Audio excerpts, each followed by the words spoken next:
Kad uz šoseis gan izpalaiz bez degvielas atbrauc uz kaut kādu Latēvā Talsos. Pildies, pirmo reizi dzīvē es te esmu. Nezināju, ka tās benzīna tanks. Bet, lai nepalikt uz ceļas, es domāju, ka jāpildās tomēr būs šeit. Tad tikko paēju Tukumā kafejnīcā. Es pirmo reizi dzīvē, kāds gan jau ka ir redzējis, kad ir pārdodās klimpas vai kartupeļu klimpas. Es pirmo reizi dzīvē ēdu ceptas klimpas. Es pat nebiju vispār iedomājies, kā var izcept klimpas vispār. Bet man kā var. Tā jā, tagad dodos tālāk atpakaļ uz Rīgu.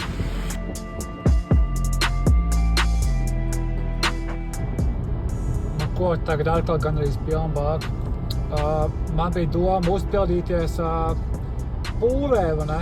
Bet es nemaz nebūtu ticis pūrē, tā kā jā, man nācās braukt kaut kādā Talsos iekšā, kaut kādā tur, kā jau tas saucās, jau aizmirst to benzīna tanku.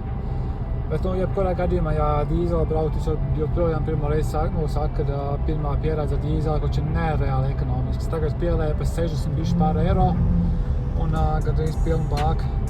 Toreiz uz Žurkā ielēja 80, tur vienā dienā nobrauka, man nevienā brīdī pat nebija, bez mazai tuvu pilnai bākai. Neskaitot to, cik ātri viņi vispār vēl pazūd, tas ir vēl viens.